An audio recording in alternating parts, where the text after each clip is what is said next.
All right, once again, my name is Nob. This is part 2 of that Voodoo and Christianity are the same religions. So for those of you who watched the first part, although it was short, there wasn't that much meat in there. So you should have an idea what I'm talking about when I say Voodoo and Christianity are the same religions. So now we're gonna do some more comparison. The other video I talk about how Jesus is Ogu and Christianity, Ogu and Voodoo. And Voodoo it is Ogu or Ogun, like Africans say in Africa. Christianity, they turn his name to, I guess the English version is Jesus. So now in Voodoo, they have spirits that they call lois that they worship, that mounts people, just like a horseman would mount a horse. So in Voodoo, these lois supposedly they mount people, those so-called spirits, and those spirits, though they're not visible, but they'll go into people's heads, and then once they jump on people's heads, supposedly, once that spirit is in there, then they're gonna start changing their voice. If it's a female loa, then they change their voice to a female voice. And if it's a male voice, then they have to change their voice to a male voice. So you have spirits in Voodoo that jump on people. And in Voodoo, you have two types of spirits in Voodoo. You have the one they call the Rada the spirits, or Rada spirits. Those are the benevolent spirits. Those are the good ones. And then you have the petrol spirits. Those are the bad ones. Those are the ones you don't want to mess with. So in Christianity, a religion that believes in the so-called God, is a spirit. Although when you read the Tanakh, where supposedly Christianity took their ideas from, meaning the so-called Old Testament, not once did the prophets refer to Moses as a spirit. Even in Genesis, the first chapter from creation, they said the spirit of Yah, spirit of so-called God. They never said he was a spirit. And when you read Genesis 18, you see Abraham sat down with the Most High, Yah himself, in Genesis 18, and he sat down, and when the Most High came with two other so-called messengers, then Abraham asked him, before you leave, can I have something cooked for you we can eat? And then, whatever you came to tell me, you can tell me. And then when you read the story, so-called God, who's a physical guy, not a spirit guy, a physical guy, like he made Adam in his image, physical, but has a spirit inside that makes him be alive. So this physical guy ate with Abraham, but in Christianity,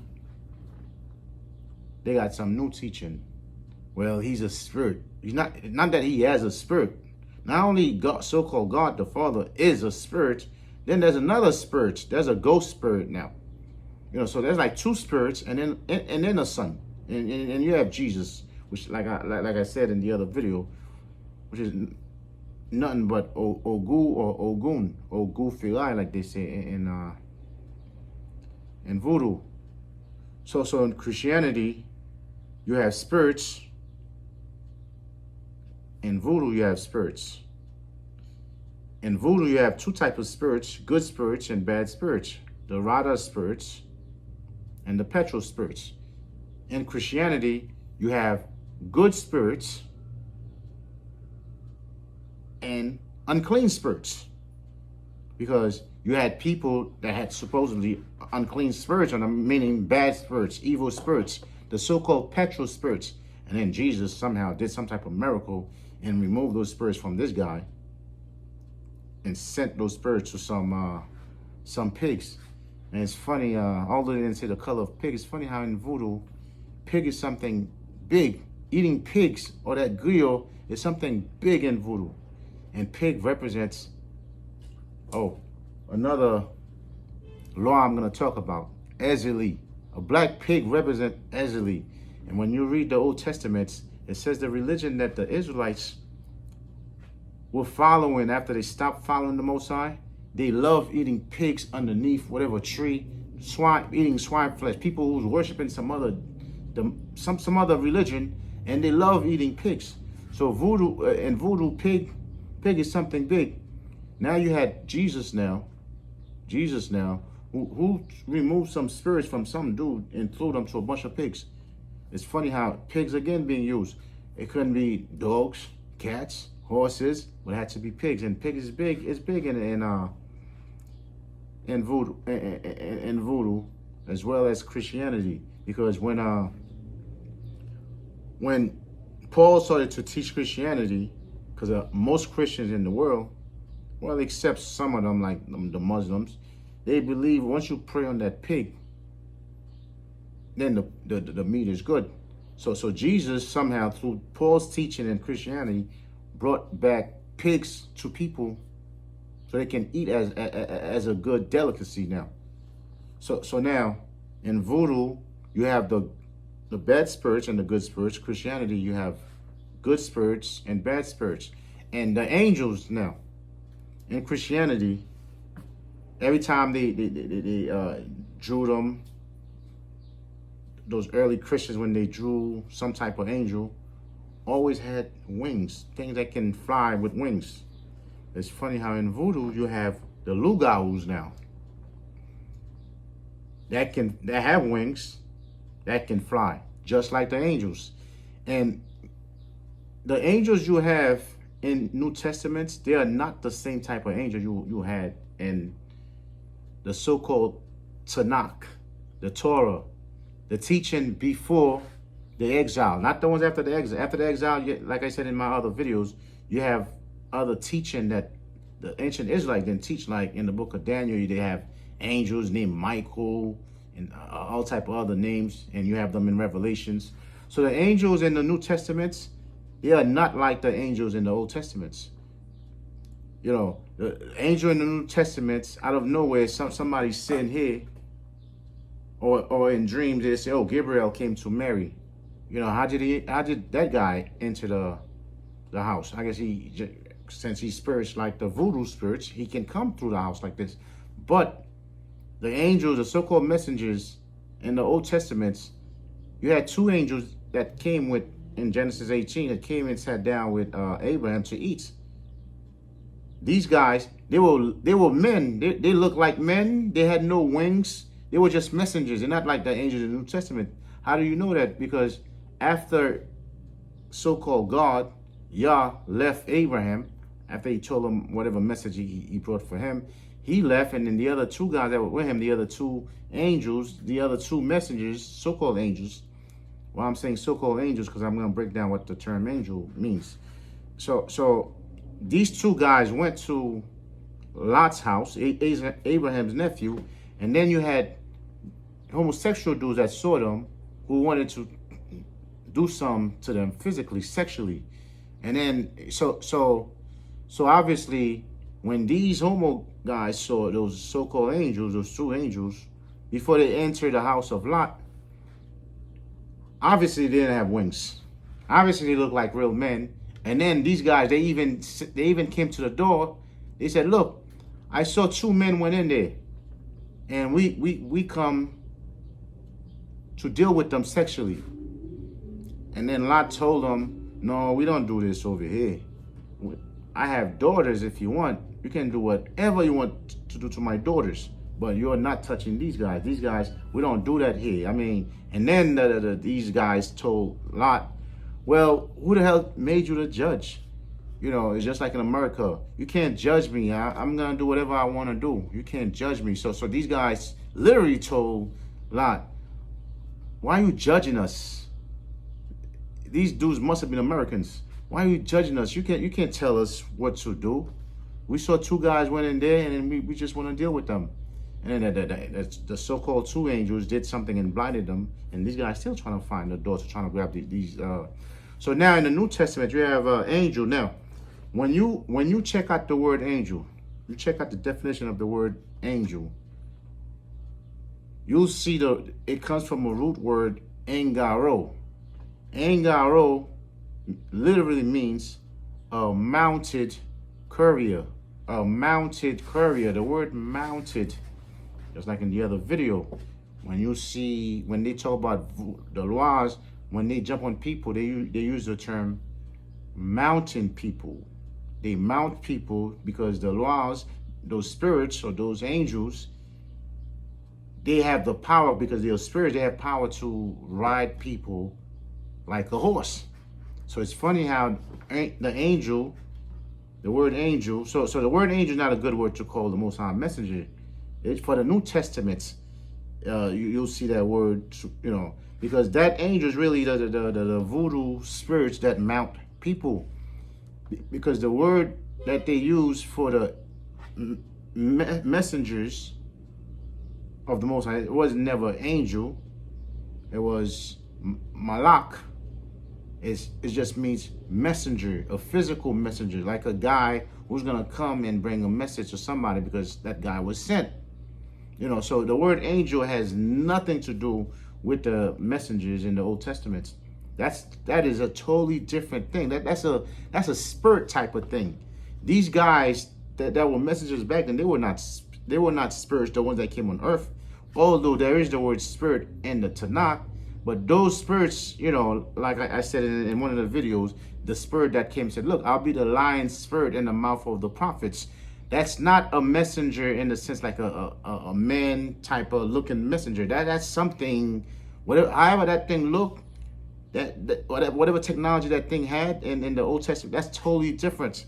So like I said, spirit has nothing to do with the Most High, and it had nothing to do with the physical messengers that the Most High sent. So spirit is a new idea, a totally new idea that the heathen religion, they have it in their mind like it's something that can be seen here watching you, but you cannot see it.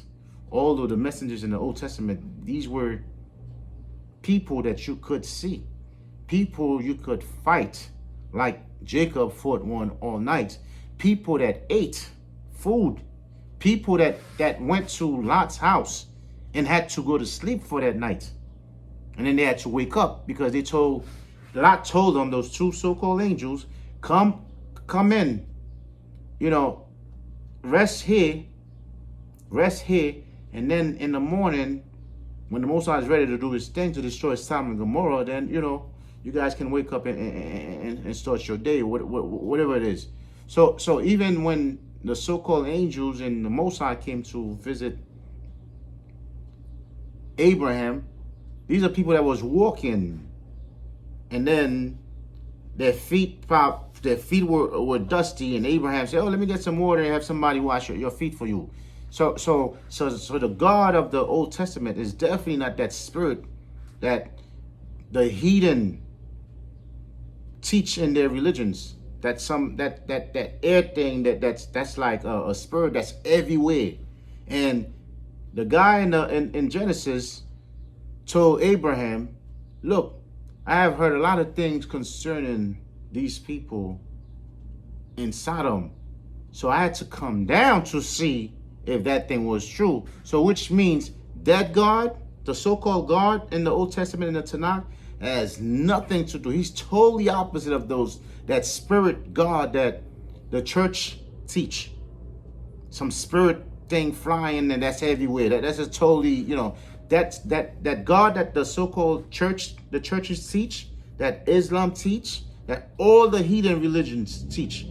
I'm not saying 99% of them and maybe one teach different. No, all the heathen religion teach. The Egyptologists, the Egyptian religion, the Sumerians, the Greek religions, all of them, the Romans religion, Voodoo, Christianity, they all have a God That's a spirit guy that's just, that's just flying in the air, that's everywhere, that somehow knows everything. Although the God of the Old Testament said, look, I had to come down to see if that was true. That means first he was told these things. And he said, no, that's impossible that people are really acting like this.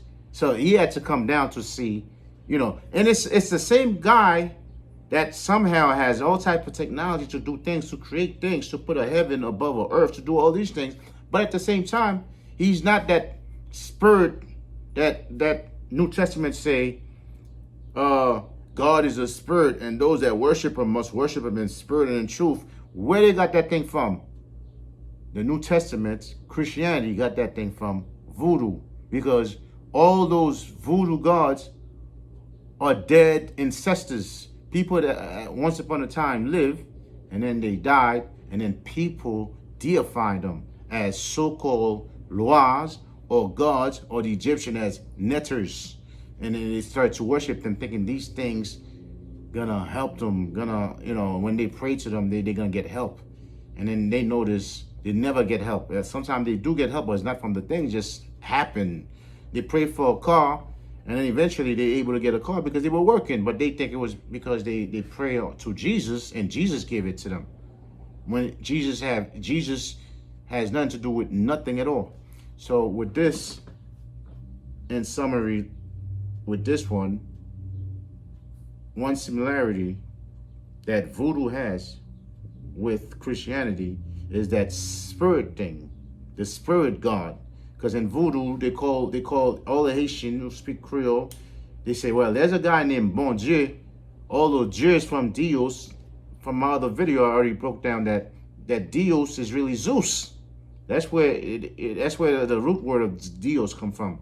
It's really Zeus. When they say Bon Dieu or Dios in Spanish, they're really saying Zeus, but they don't know. They think they're saying some spirits that's flying around and being able to see them. So with this, so in this second video, all I was able to really go over was just the spirit part and voodoo, how you have the Loada, the two type of spirits, the good spirits and the evil spirits, the Rada spirits and the petrol spirits.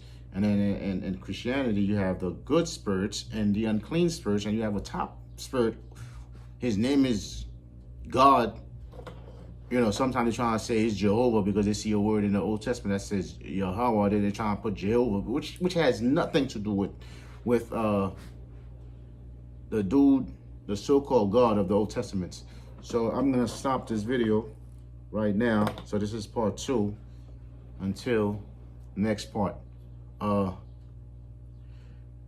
Shalom.